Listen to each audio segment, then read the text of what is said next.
Hi friends, அழகே அழகு serial அடுத்து நடக்க போகுதுன்றது இந்த ஒரு வீடியோவில் ஒரு குட்டி ப்ரெமோ பார்க்கலாம். ரொம்ப ஹாப்பியாக இருப்பாங்க. சார் ரேவதிக்கு கால் பண்ணலான்ட்டு மலரும் பாக்கியராஜுக்கு ரேவதிக்கு கால் பண்ணுறாங்க. ரேவதியுமே ஃபோன் அட்டன் பண்ணிட்டாங்க.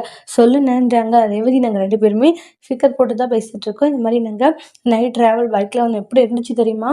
பீச்சில் ரொம்ப ரொம்ப ஹாப்பியாக இருக்கும்ன்றாங்க. அப்படியா, நீ சந்தோஷமாக இருந்தால் எனக்கு சந்தோஷன்றாங்க. ரொம்ப நல்லா இருந்துச்சுமான்றாங்க. அண்ணன், நீ நல்லா சந்தோஷமாக இருந்தால் எனக்கு அது போதுன்றாங்க. ரேவதி, ஏதாச்சும் பிரச்சனையா அப்படின்ட்டு அவங்க அண்ணன் கேட்குறாங்க. உடனே பதட்டமாகறாங்க. பிரச்சனையா? அதெல்லாம் ஒன்றும் இல்லையேன்றாங்க. ரேவதி, அண்ணனா உன்னுடைய முகத்தை வச்சு கண்டுபிடிச்சிருவேன், என்ன பிரச்சனைன்றத சொல்லுன்றாங்க. அண்ணன், இல்லைண்ணே, நீ நினைக்கிற மாதிரி எல்லாம் எதுவும் இல்லைண்ணேன்றாங்க. ரேவதி, நீங்கிட்ட மறைக்காதம்மா, என்னம்மா பிரச்சனை, எதுவாக இருந்தாலும் சொல்லுமா, உன்னுடைய குரல் ஒரு மாதிரியா இருக்கு, ஏதாச்சும் பிரச்சனை உனக்குமா? அப்படி இல்லைண்ணே, அதெல்லாம் ஒன்றும் இல்லை.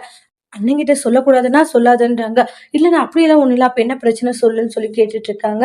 நடந்த விஷயத்த சொல்றாங்க. இந்த மாரி என் வீட்டுக்காருக்கு சொல்லாது தானே வந்தேன். சொல்லாது வந்து அதுக்கப்புறமா சுரேஷ் மூலியமா தெரிஞ்சுட்டு வீட்டுக்கு வந்து கூட்டிட்டு வந்துட்டாங்க சாதாரணமா. ஆனா வீட்ல வந்து நெறைய விஷயம் நடந்துருச்சுன்னு சொன்ன விஷயத்தெல்லாம் சொல்றாங்க. இப்ப வெளிய இருக்கேன் அப்படின்னு சொல்றாங்க. அத கேட்டுட்டு பாக்கியராஜ் கோவப்படுறாங்க. பாக்கியராஜ் அடுத்து என்ன செய்ய போறாங்கன்னு வெயிட் பண்ணி பார்க்கலாம். Thank you.